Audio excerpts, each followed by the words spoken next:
Joe Biden recently came out and reaffirmed what he believes is correct in calling Russian President Vladimir Putin a war criminal.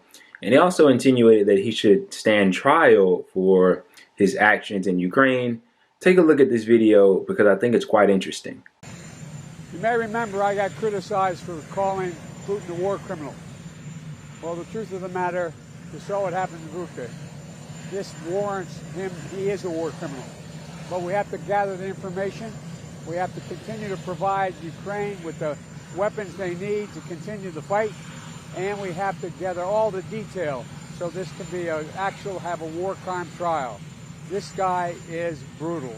And what's happening in Bucha is outrageous. And everyone's seen it. No, I think it is a war crime. What are you going to do about it, sir? Are you going to do more sanctions on Russia? I'm seeking more sanctions, yes. I'll have time to announce that to you. He should be held accountable. Well, no. No. Go the war crime tribunal. Yes, I'm going to continue to add sanctions. Thank you. I'll let you know.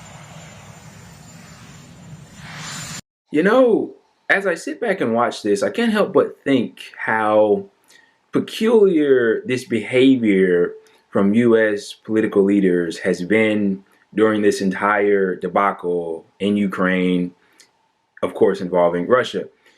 As you saw there in that video, Joe Biden referred to Vladimir Putin as a war criminal. Now listen, he may or may not be that. I'll leave that up to you to discern for yourself. That's not really my focus in this video. But I do think it's quite amazing how U.S. political leaders that are guilty of just as much, if not much more, in terms of their atrocities against humanity as Vladimir Putin is, are trying to demonize some foreign power in order to distract away from their own wrongdoings while grandstanding and pretending that the actions that they're currently undertaking, such as thrusting every sanction under the sun against the Russian economy, as if they're doing everybody some great virtue. You know, as I sit and I watch what's happening in Ukraine, I become reminded of a situation that happened a while back. You may remember it when the U.S. invaded Iraq. And there's quite a similarity between these two situations, not in any meaningful sense, but in something that's worth noting. So in the build up to Iraq, I mean, the entire war was based upon lies, you know, WMDs and a plethora of other things. And, you know, we terrorized the region and still there, I might add. But in the lead up, you heard things like security, national security. We needed to protect our people and everything else that they said. Well, this was a location, that being Iraq, that's thousands of miles away from the U.S., nowhere near close to it. But still, security was of great concern, apparently.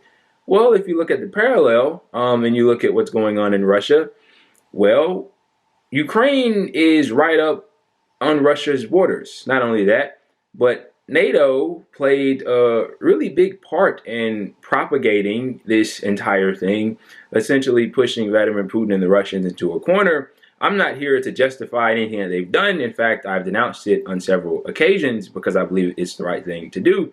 But the fact of the matter is, these are two different situations, but similar in the sense that national security was a concern of both parties, although one obviously is much more legitimate than the other. And then we return back to the name calling, this war criminal stuff. You know, we are currently having hearings for a Supreme Court nominee by the name of Ketanji Brown, I believe is her name. And I was struck relatively recently because a Republican senator really got upset. I can't remember his name and I won't look it up just for time's sake, but he got upset because in some kind of document or whatever, Ketanji Brown referred to former President George W. Bush and Donald Rumsfeld as war criminals. And he was upset, really upset. And he was Why would you do this? Why would you refer to these great U.S. leaders as war criminals? Now, anybody with any kind of sense and knows the history and know the kind of characters that those two individuals are, I mean, can say that without a doubt that those two people have the blood of millions of people on their hands, and they are, in fact, without a shadow of a doubt, 100% war criminals. But here in this country of America, that's not, nobody really bats an eye when he throws out those ridiculous claims refuting that they are not war criminals. Or that they are war criminals. And I mean, it really shows you the wiring of the minds of Americans, the lack of self-reflection of U.S. leaders. And I always wonder when I see videos like what we just witnessed with Joe Biden lambasting against Vladimir Putin, what do the terrorized individuals in locations around the world that have been left in the wake of U.S. imperialism have to say about videos like these? Joe Biden berating foreign leaders, calling them things like war criminals. I mean, it must be just rank comedy to them. The people in Libya, the people in Syria, the people in Iraq, the people in Afghanistan who are currently starving, the people in Yemen, while we aid Saudi Arabia, do a genocide and starve them. I mean, it's an amazing spectacle to witness.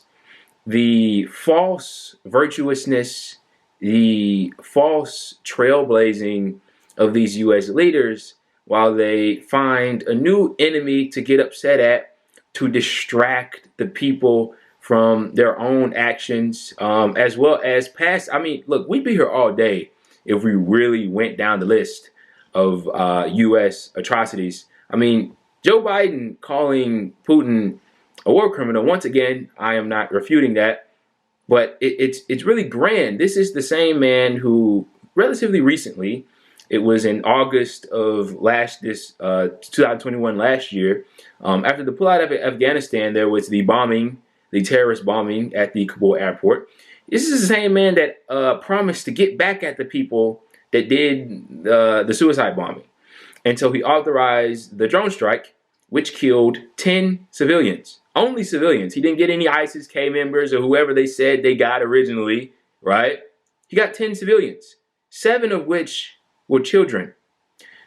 One of which, out of the 10 civilians, was a U.S. aid worker. I mean, the writing's on the wall, and the U.S. has no place to be casting blame for anything until we actually truly take a look at our own actions and stop committing our own atrocities. We can control what we do, and that's the most important thing. We can't control really what other people do, and definitely not with economic warfare, as Biden suggested in that video, with upping the sanctions. And we're seeing how that's unfolding, and it's not unfolding very well. But to end this video, I want to touch on something that Joe Biden alluded to, and he said that Putin needed to stand trial for his war crimes.